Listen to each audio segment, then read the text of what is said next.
అధ్యక్ష అధ్యక్ష సబ్జెక్ట్ వెళ్తాం అధ్యక్ష. అధ్యక్ష అచ్చెన్నాయుడు గారు అంటూ మంత్రి గారు అంటూ అధ్యక్ష ఆయన సీరియస్నెస్ గురించి ఆయన మాట్లాడుతూ అధ్యక్ష ఎంతగా సీరియస్నెస్ ఉంది అని చెప్పి నిన్న విషయాలైతేనేమి, మొన్న అగ్రిగోల్డ్ విషయం అయితేనేమి, నిన్న 10th క్లాస్ పరీక్షల విషయం అయితేనేమి, ఈ రోజుకు సంబంధించి ఈరోజు 5 మంది చనిపోయిన ఈ ఫ్యాక్టరీ విషయం అయితేనేమి అధ్యక్ష వీళ్ళకి ఏ మేరకు సీరియస్నెస్ ఉంది అని అంటే ఈ విషయంపై ఇది అచ్చెన్నాయుడు గారు ఇచ్చిన స్టేట్మెంట్ అధ్యక్ష. ఈ విషయంపై మెజిస్టీరియల్ ఎంక్వైరీ నిర్వహించడానికి ప్రభుత్వం నిశ్చయించింది. మెజిస్టీరియల్ ఎంక్వైరీ అంటే ఏంది అధ్యక్ష? ఆర్డీఓతో ఎంక్వైరీ ఏంది అధ్యక్ష? ఇది 5 మంది చనిపోయారు, మెజిస్టీరియల్ ఎంక్వైరీ అంట. అదే మెజిస్టీరియల్ ఎంక్వైరీ అంటే ఆర్డీఓ లెవెల్. ఏమన్నా మీకు ఏం చిత్తశుద్ధి ఉంది? ఈ విషయంపై మెజిస్టీరియల్ ఎంక్వైరీ నిర్వహించడానికి ప్రభుత్వం నిర్ణయించింది. అధ్యక్ష ఇది సబ్జెక్ట్లోకి వద్దాం అధ్యక్ష. క్లియర్ కట్గా ఇంతకు ముందు సంధించిన ప్రతి క్వశ్చన్ కూడా నేను సంధిస్తూ నేను ఒకటే మాట అన్నా, ఎవరికి కూడా అధ్యక్ష పరిశ్రమలు రాకూడదు అని ఎవరికి లేదు. అదే రకంగా అధ్యక్ష ఆ యాజమాన్యంతో కూడా నాకు ఎటువంటి విభేదాలు లేవు.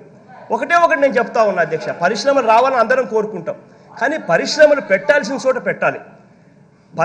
ఇదే పరిశ్రమ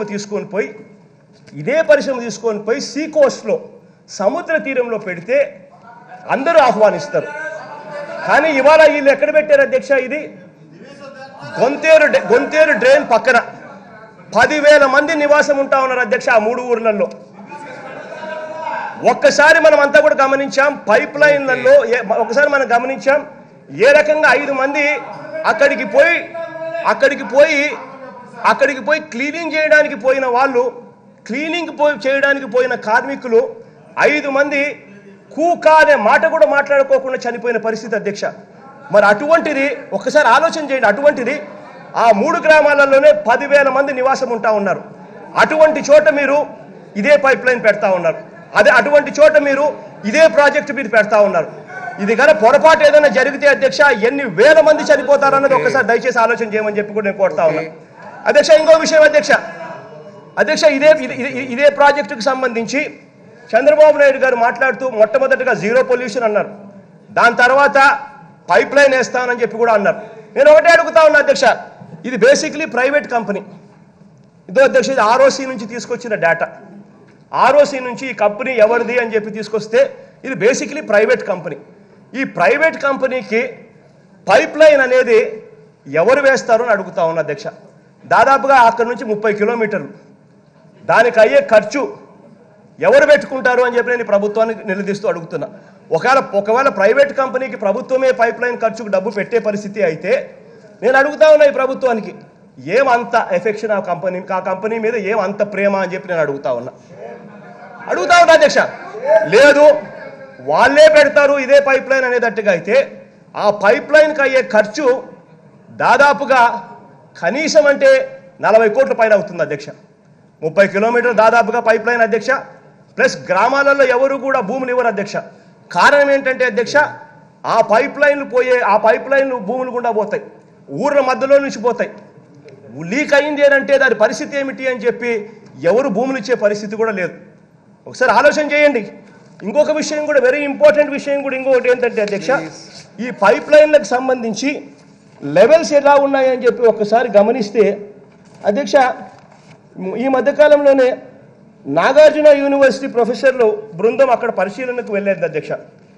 నాగార్జున యూనివర్సిటీ బృందం అక్కడ పరిశీలనకు వెళ్ళినప్పుడు నాగార్జున యూనివర్సిటీ ప్రొఫెసర్ల బృందం పరిశీలనకు వెళ్ళినప్పుడు అక్కడ ఇట్స్ వెరీ ఇంపార్టెంట్ అధ్యక్ష. ఎందుకనంటే వాళ్ళు అక్కడికి వెళ్ళినప్పుడు వాళ్ళు గ్రహించింది ఏంటంటే అధ్యక్ష ఈ పైప్ లైన్ అన్నది ఇక్కడ ఉన్న ఈ తుందూరు బేతపూడి గ్రామాలు సముద్ర తీర తక్కువ ఎత్తులో ఉన్నట్టు సముద్ర ఉపతీర పట్టం కన్నా తుందూరు బేతపూడి గ్రామాలు అంటే సీ లెవెల్ అధ్యక్ష. సీ లెవెల్ అధ్యక్ష సముద్ర ఉపరితల మట్టం కన్నా అంటే సీ లెవెల్ కన్నా తుందూరు బేతపూడి గ్రామాలు తక్కువ ఎత్తులో ఉన్నట్టు సమాచారం అధ్యక్ష. According to the professor. Please get it verified. It is very important. Okay అధ్యక్ష, ఇది ఒకటే కాకుండా అధ్యక్ష, ఫ్యాక్టరీ చుట్టూ ఇతరుల పొలాలు ఉన్నాయి అధ్యక్ష. మరో 2 వైపులా ఊర్లు ఉన్నాయి అధ్యక్ష. తర్వాత గొంతేరు డ్రైన్ ఉంది అధ్యక్ష. అక్కడి నుంచి 30 కిలోమీటర్లు అవతల సముద్రం ఉంది అధ్యక్ష. అధ్యక్ష, నేను ఇక్కడ ఒకటే అడుగుతా ఉన్నా, విషవాయువులు, గ్యాస్ ప్రమాదకరమైన అన్నీ కూడా దాంట్లో నుంచే పోతాయి అధ్యక్ష. మరి ఎందుకు ఒప్పుకుంటారు అధ్యక్ష? ఎవరైనా కూడా వాళ్ళ పైపుల్లో నుంచి, వాళ్ళ గ్రామాల్లో నుంచి, వాళ్ళ ఇళ్ల మధ్యలో నుంచి, వాళ్ళ పొలాల్లో నుంచి ఆ పైప్ లైన్లు ఎలా పోతాయి? నిజంగా వాళ్ళు ఎందుకు ఒప్పుకుంటారు? దాని బదులు 122 కోట్ల రూపాయల ఫ్యాక్టరీ అధ్యక్ష. ఆ ఫ్యాక్టరీ ఇదే చంద్రబాబు నాయుడు గారు రివ్యూ తీసుకొని 25 కోట్లు పెట్టారు కాబట్టి ఈ ప్రాజెక్ట్ ఎట్టి పరిస్థితుల్లోనూ కదిలించే పరిస్థితి లేదు అని అంటున్నారు. నేను ఇదే చంద్రబాబు నాయుడు గారిని అడుగుతా ఉన్నా, పైప్ లైన్ వేయడానికి అంతకన్నా ఎక్కువ ఖర్చు అవుతుంది. 40 కోట్ల పైన పైప్ లైన్ అవుతుంది ఖర్చు చేయడానికి. మరి అదే యాజమాన్యానికి షిఫ్ట్ చేసి అదే యాజమాన్యాన్ని సీ కోస్ట్లోకి తీసుకొని పోయి అధ్యక్ష, నేను మొదటే చెప్పాను అధ్యక్ష, ఏదైతే గోదావరి అక్వా మెగా పార్క్ ఉందో, ఫుడ్ పార్కు, దానివల్ల ఆ ప్రాంతంలో ఉన్నటువంటి వ్యవసాయానికి కానీ గ్రామాలకు కానీ ఎటువంటి పొల్యూషన్ లేకుండా అన్ని జాగ్రత్తలు ఈ ప్రభుత్వం తీసుకుంది అధ్యక్ష.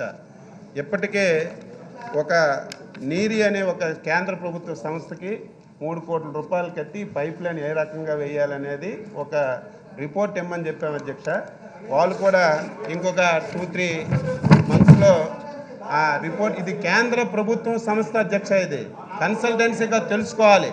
వాళ్ళు రిపోర్ట్ ఇచ్చిన తర్వాత ఈ పైప్ లైన్ అధ్యక్ష, ఆ ప్రాంతంలో ఉన్నటువంటి ఈ ఒక్క పరిశ్రమ కాదు అధ్యక్ష, ఆ ప్రాంతంలో ఉన్నటువంటి పరిశ్రమలు, ఈ వేస్ట్ వాటరు, అక్కడ భీమవరం దగ్గర ఉన్నటువంటి పెద్ద పెద్ద టౌన్స్ నుంచి వచ్చినటువంటి వేస్ట్ వాటర్ కలిసి అక్కడ ట్రీట్మెంట్ చేసి డైరెక్ట్గా సముద్రంలోకి పంపించాలని చెప్పి ఒక పైప్ లైన్ వేయాలని చెప్పి నిర్ణయించాం అధ్యక్ష. దీని ఖర్చు కూడా ఈరోజు ఆ ఏరియాలో ఉన్నటువంటి ఇండస్ట్రీస్ వాళ్ళందరూ కలిసి ఒక 25% పెట్టుకుంటే కేంద్ర ప్రభుత్వం ఒక 50% ఇస్తుంది, మనం ఒక 25% పెట్టాలి అధ్యక్ష. ఇదేదో ఒక ఆక్వా ఫుడ్ పార్క్ గురించి కాదు అధ్యక్ష, ఇది అక్కడ ఉన్నటువంటి పెద్ద పెద్ద నగరాల్లో ఉన్నటువంటి ఈ వేస్ట్ వాటర్ కానీ ఇంకా ఏవైనా పరిశ్రమలు పెడితే ఆ వేస్ట్ వాటర్ కానీ కలిసి ఈ పైప్ లైన్ ద్వారా ఏ ఒక్కరికి ఇబ్బంది లేకుండా మళ్ళీ మాటిస్తున్నాం, ఈ ఫుడ్ పార్క్ ద్వారా ఏ ఒక్కరికి నష్టం లేకుండా పొల్యూషన్ లేకుండా చేసే బాధ్యత ఈ ప్రభుత్వం తీసుకుంటుంది. అందులో ఎటువంటి సందేహం లేదని చెప్పి ఎప్పటికే ముఖ్యమంత్రి గారు, ఈరోజు వెస్ట్ గోదావరి జిల్లా అంటే తెలుగుదేశం పార్టీకి అమితమైనటువంటి ప్రేమ ఉన్న జిల్లా. ఆ జిల్లా ప్రజలకు ఎటువంటి ఇబ్బంది జరిగితే సమస్య ఉంటుందని చెప్పి ముఖ్యమంత్రి గారికి చాలా ప్రేమైనటువంటి జిల్లాలో ప్రజలకు ఇబ్బంది పెట్టే పరిస్థితి ఎందుకు తీసుకుంటారు అధ్యక్ష? ఎట్టి పరిస్థితుల్లో ఆ సమస్య రాదు. ఈ పైప్ లైన్ కూడా సముద్రంలోకి వేసి అక్కడ ఏ కాలువలు కానీ పొలాలు కానీ తాగునీరు కానీ ప్రజలకు కానీ ఎటువంటి ఇబ్బందులు లేకుండా పైప్ లైన్ వేసి ఆ పైప్ లైన్కైనా ఖర్చు కేంద్ర ప్రభుత్వం, అక్కడ ఉన్న పరిశ్రమలు, మనం కూడా కొంత ఎందుకు కలుపుతున్నామంటే ఆ ఒక్క పరిశ్రమ కాదు అధ్యక్ష, ఆ ప్రాంతంలో ఉన్నటువంటి పరిశ్రమలన్నిటికీ అవసరం కాబట్టి దాన్ని చేస్తున్నాం. ఇందులో ఎటువంటి సందేహం లేదని చెప్పి తెలియచేస్తున్నాను. ఈరోజు నిన్న జరిగినటువంటి సంఘటన ఎక్కడైనా సరే, చాలా సీనియర్ అని చెప్తున్నారు, ఎక్కడైనా సరే ఒక వ్యక్తి ఒక పరిశ్రమలో చనిపోతే ముందు మెజిస్టీరియల్ ఎంక్వైరీ జరుగుతుంది అధ్యక్ష. అది రూలు. ఎక్కడైనా సరే మెజిస్టీరియల్ ఎంక్వైరీ చేయవలసినటువంటి అవసరం ఉంది. అదేదో కొత్తగా మనం వేసింది కాదు అధ్యక్ష. ఏ పరిశ్రమలో ఎవరైనా కార్మికుడు చనిపోతే మెజిస్టీరియల్ ఎంక్వైరీ అనేది అది ఒక మ్యాండేటరీ, కంపల్సరీ చేయాలి. అది ఆ రకంగా ఈరోజు మెజిస్టీరియల్ ఎంక్వైరీ చేస్తున్నాం. ఒక సీనియర్ ఆఫీసర్ చేత ఒక కమిటీ వేసి పరిశ్రమకు పంపించి టోటల్గా ఎంక్వైరీ చేయమని చెప్పాం. ఏ ఒక్కరు తప్పున్నా సరే నిన్న వెంటనే పరిశ్రమను ముగించాం అధ్యక్ష. ఈరోజు ఎఫ్ఐఆర్ కోర్సు కేసు బుక్ చేశాం అధ్యక్ష. ఈరోజు ఇంకా పోస్ట్ మార్టం రిపోర్ట్లో ఏ విధంగా చనిపోయారో ఇంకా మనకి పూర్తిగా సమాచారం రాలేదు అధ్యక్ష. సమాచారం వచ్చిన తర్వాత కూడా పూర్తి స్థాయిలో ఆ కార్యక్రమం అంతా కూడా పూర్తి చేస్తామని చెప్పి తెలియజేస్తూ, చనిపోయినటువంటి కుటుంబాలకి వెంటనే అధ్యక్ష నిన్ననే 5 లక్షల రూపాయలు ఇచ్చాం. చంద్రన్న బీమా ద్వారా 5 లక్షలు ఇచ్చాం. 15 లక్షలు పరిశ్రమల ద్వారా ఇప్పించాం. ఇంకా వర్క్మన్ కాంపన్సేషన్ కింద ఇంకా కొంత డబ్బు వస్తుంది అధ్యక్ష.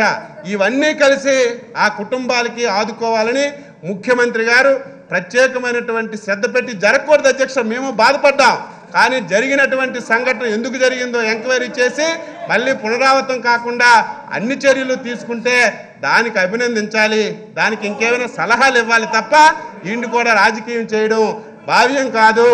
ఈ ప్రభుత్వం పరిశ్రమల్ని ఆహ్వానిస్తుంది, ఎవరైనా పరిశ్రమలు పెట్టుకుంటే అన్ని విధాలుగా సహకరిస్తుంది. కానీ ఇందులో భాగంగా ఇంకా ఎక్కడ పొల్యూషన్ అనే పదం లేకుండా, ఎక్కడ కూడా సేఫ్టీకి విఘాతం కలగకుండా అన్ని రకాలుగా చర్యలు తీసుకొని పరిశ్రమలు స్థాపించి రాష్ట్రాన్ని అన్ని రకాల్లో ముందుకు తీసుకెళ్ళడానికి ఈ ప్రభుత్వం ప్రయత్నం చేస్తుంది. దానికి మీరు అభినందించకపోయినా సరే అల్లరి పెట్టకుండా కాముగా ఉంటే దానంతలో అదే అభివృద్ధి జరుగుతుందని మీ అందరికీ తెలియజేస్తూ సెలవు తీసుకున్నాం. మాట్లాడుతారు అండి సార్. హరి ప్లీజ్. స్పీకర్ గారు, అచ్చెన్నాయుడు గారికి చిన్న సలహా సార్. జగన్మోహన్ రెడ్డి గారు అచ్చెన్నాయుడు గారు భీమవరం చూడడానికి వెళ్తారట, వారితో పాటు రోజా గారికి కూడా తీసుకెళ్తే బాగుంటుందని నా ఉద్దేశం సార్. జగన్మోహన్ రెడ్డి గారు ప్లీజ్. ఓకే.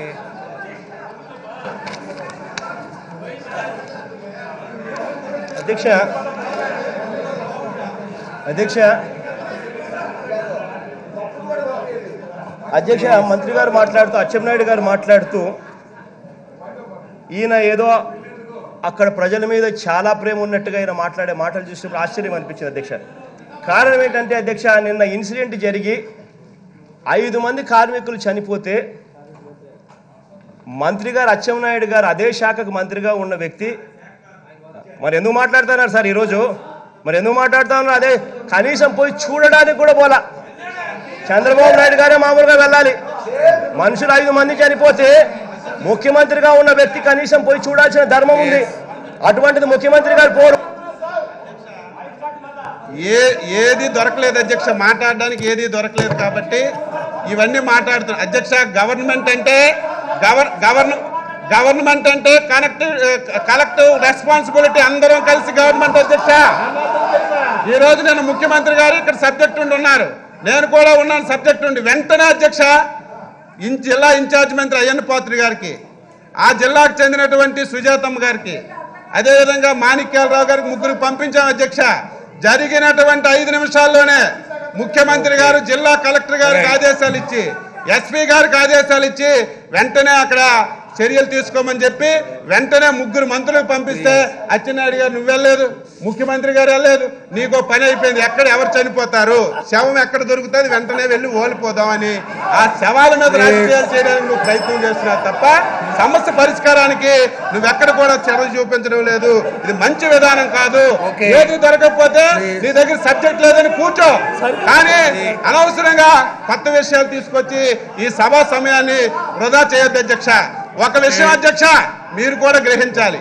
మీరేం చెప్పారు ఉదయం వచ్చిన వెంటనే వారు అడ్జస్ట్మెంట్ మోషన్ ఇస్తే స్టేట్మెంట్ గవర్నమెంట్ ఇస్తుందని చెప్పారు. ఈరోజు ఎంతో మంది సభ్యులు అధ్యక్ష ఒక ఆశతో 6-7 గంటలు మా నియోజకవర్గాల్లో సమస్యలు ప్రస్తావిద్దాం, ప్రభుత్వం దృష్టికి తీసుకొద్దామని ఎంతో ఆశతో వస్తే 5 గంటల సేపు వృధా చేసి చివరికి మళ్ళీ ఏమీ లేక ఈ రకంగా సతికిలు పడి ఈ రకంగా చేయడం భావ్యం కాదు. ఎప్పటికైనా సరే ఎడిషనల్గా ఏదైనా నేను ఇచ్చిన సమాచారానికి ఎడిషనల్గా ఏదైనా సమాచారం ఉంటే ఇవ్వండి, అది కూడా మేము తీసుకొని అమలు చేస్తామని చెప్పి తెలియజేస్తున్నాను అధ్యక్ష.